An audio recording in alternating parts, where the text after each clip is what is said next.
بسم اللہ الرحمن الرحیم۔ السلام علیکم، آپ دیکھ رہے ہیں الف نیوز اور میں ہوں آپ کے ساتھ ماجد علی۔ شامل کرتے ہیں آج کی ہیڈ لائنز۔ بھارتی فضائیہ کا MiG 21 لڑاکا طیارہ راجستھان میں گر کر تباہ۔ سخت بھارتی رویے سے پاک بھارت برف پگھلنے کی امید ختم۔ ترکیہ نے امریکہ کی روسی میزائل دفاعی نظام یوکرین بھیجنے کی تجویز مسترد کر دی۔ ترک صدر رجب طیب اردوان کا تاریخ ساز انتخابی جلسہ، 17 لاکھ افراد کی شرکت۔ عالمی ادارہ خوراک نے فلسطین کی امداد معطل کر دی۔ روس کے جدید ترین سپر سونک میزائل کو تباہ کر دیا گیا، یوکرینی حکام کا دعویٰ۔ چین وسطی ایشیائی سربراہی اجلاس کی میزبانی کرے گا۔ یوکرین روس کشیدگی میں اضافہ، روس نے بحیرہ اسود پر یوکرین کے 22 ڈرونز طیارے مار گرائے۔ پاکستان اور دنیا بھر کی خبروں سے باخبر رہنے کے لیے الف نیوز کو سبسکرائب کر لیں۔ ہیڈ لائنز آپ نے جانی، اب بڑھتے ہیں خبروں کی تفصیلات کی طرف۔ بھارتی فضائیہ کا MiG 21 لڑاکا طیارہ راجستھان میں گر کر تباہ ہو گیا۔ بھارتی میڈیا کی رپورٹ کے مطابق MiG 21 لڑاکا طیارہ راجستھان میں ہنومان گڑھ کے قریب گر کر تباہ ہوا۔ بھارتی میڈیا کا کہنا ہے کہ گرنے والے فوجی طیارے کا پائلٹ محفوظ رہا، تاہم طیارے کے گرنے کے باعث زمین پر موجود 2 خواتین ہلاک ہو گئیں۔ رپورٹ کے مطابق حادثے کا شکار ہونے والے طیارے نے سورت گڑھ سے اڑان بھری تھی۔ بھارتی فضائیہ کے مطابق طیارہ معمول کی پرواز کے دوران گر کر تباہ ہوا۔ حادثے کی وجہ جاننے کے لیے انکوائری شروع کر دی گئی۔ خیال رہے کہ بھارتی فضائیہ کے طیاروں کے حادثات معمول بن چکے ہیں اور آئے روز اس قسم کے حادثات سامنے آتے رہتے ہیں۔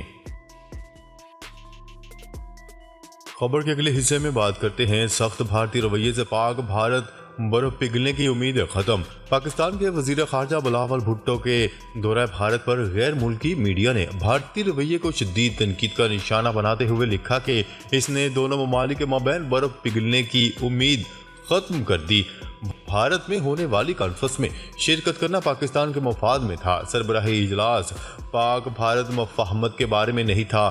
دونوں ممالک رواں اور آئندہ برس پارلیمانی انتخابات میں جا رہے ہیں، لہٰذا ایک دوسرے پر سخت الزامات ان کی اپنی عوام کے لیے تھے۔ بلاول دورے کے بارے میں محتاط تھے کیونکہ سیاسی حریف عمران خان کی پارٹی نے پہلے ہی ان پر کشمیر کاز پر سمجھوتا کرنے کا الزام لگا رکھا تھا۔ اگر پاکستان میں کسی بھی حکومت نے بھارت کے ساتھ بات چیت کا انتخاب کیا تو اسے اندرون ملک شدید رد عمل کا سامنا کرنا پڑے گا۔ کچھ طاقتیں دونوں ممالک کے درمیان امن کے کسی بھی امکان کو ختم کرنے کے لیے پرعزم ہیں۔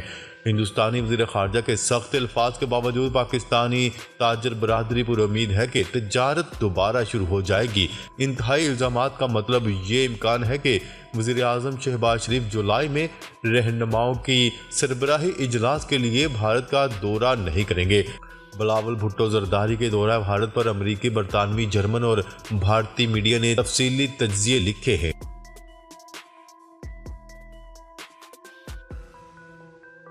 خبر کے اگلے حصے میں بات کرتے ہیں۔ امریکہ نے ترکی کو روسی میزائل دفاعی نظام یوکرین میں استعمال کرنے کی تجویز دی تھی، جسے ترکی نے مسترد کر دیا۔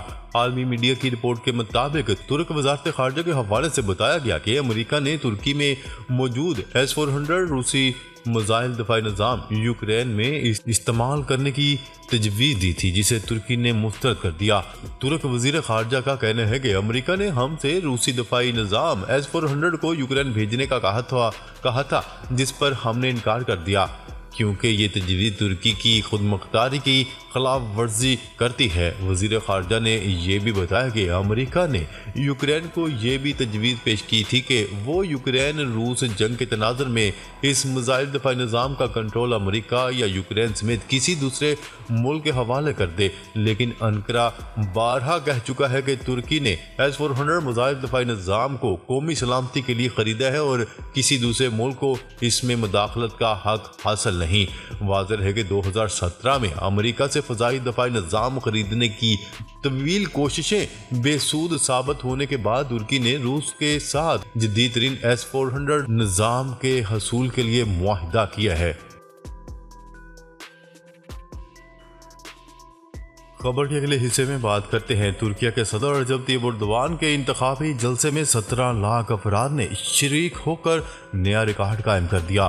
ترکیہ کے میڈیا کے مطابق صدر ایردوان کا استنبول میں ہونے والا انتخابی جلسہ ترکیہ کی تاریخ کا سب سے بڑا جلسہ تھا۔ انتخابی جلسہ اتاترک ایئرپورٹ پر منعقد کیا گیا، جو 2016 میں ناکام فوجی آپریشن اور جمہوریت کے لیے کی جانے والی جدوجہد کی علامت سمجھا جاتا ہے۔ تاریخی جلسے سے خطاب کرتے ہوئے ترک صدر رجب طیب ایردوان نے سیاسی حمایت پر استنبول کے عوام کا شکریہ ادا کرتے ہوئے کہا کہ اپوزیشن اتحاد کو ملک کو تقسیم کرنے کا موقع نہیں دیں گے۔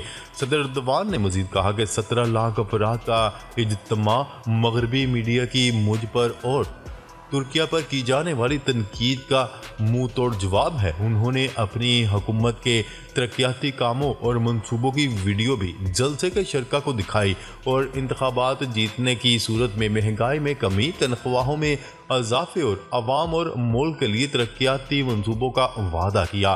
ترک صدر رجب طیب ایردوان نے طبیعت کی خرابی کے باعث چند روز کے لیے انتخابی مہم میں شرکت نہیں کی تھی۔ ترکیہ میں عام انتخابات 14 مئی کو ہوں گے۔ انتخابات میں ایردوان اور اپوزیشن امیدواروں کے درمیان سخت مقابلہ متوقع ہے۔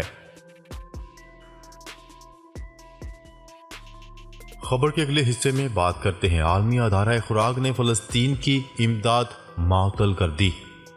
مقبوضہ بیت المقدس عالمی ادارہ خوراک ورلڈ فوڈ پروگرام فنڈز کی شدید کمی کی وجہ سے اگلے ماہ 2 لاکھ سے زائد فلسطینیوں کی امداد معطل کر دے گا۔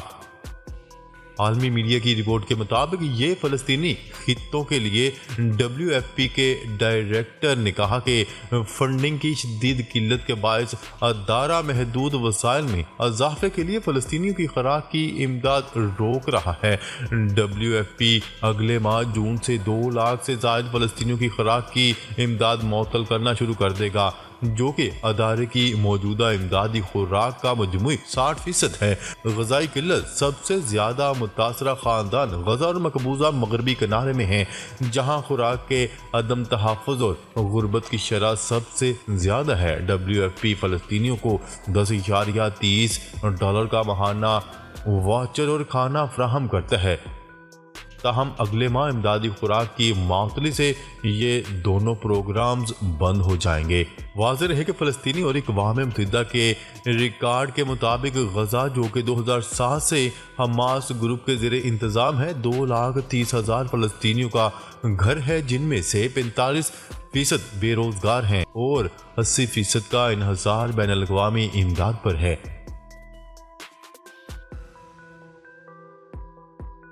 خبر کے اگلے حصے میں بات کرتے ہیں روس اور یوکرین کے مابین جنگ کے 14 ماہ کے دوران دونوں ممالک کے اعلیٰ حکام نے ایک دوسرے پر برتری حاصل کرنے اور اسی طرح ایک دوسرے کے جدید ترین ہتھیاروں کو تباہ کرنے کے دعوے کیے ہیں۔ یوکرینی حکام نے دعویٰ کیا ہے کہ انہوں نے روس کے ایک جدید ترین سپر سونک میزائل کینزال کو امریکہ کے پیٹریاٹ سسٹم کی مدد سے کیف کی فضا میں تباہ کر دیا۔ فضا سے فضا میں مار کرنے والے کینزال بیلسٹک میزائل سسٹم کے بارے میں کہا جاتا ہے کہ 2000 کلومیٹر تک مار کرنے کی صلاحیت رکھتا ہے اور یہ آواز کی رفتار سے 10 گنا زیادہ تیز رفتاری سے پرواز کرتا ہے۔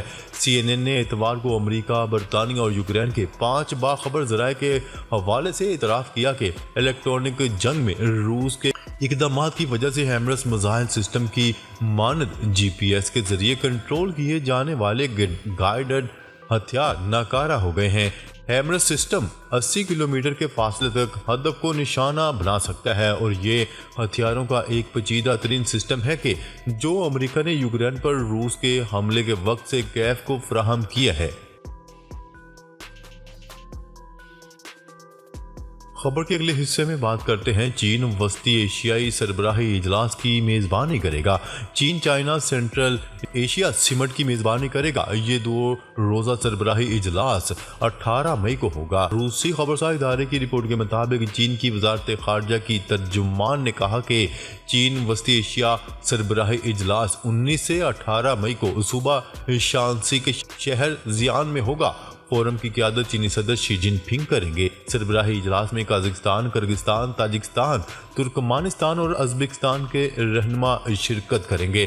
چینی وزارت خارجہ نے بیان میں کہا کہ مذکورہ ممالک کے صدر 16 تا 20 مئی کے دوران چین کا سرکاری دورہ بھی کریں گے۔ خبر کے اگلے اور آخری حصے میں بات کرتے ہیں۔ روس نے بحیرہ اسود پر یوکرین کے 22 ڈرونز مار گرانے کا دعویٰ کر دیا۔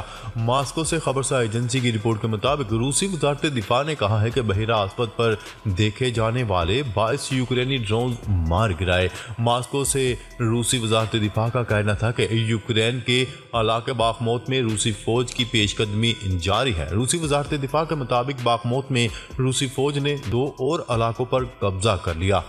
ناظرین، اب تک کے لیے اتنا ہی۔ مزید خبریں لے کر بہت جلد آپ کی خدمت میں حاضر ہوں گے۔ تب تک کے لیے اپنا خیال رکھیے گا۔ اللہ نگہبان۔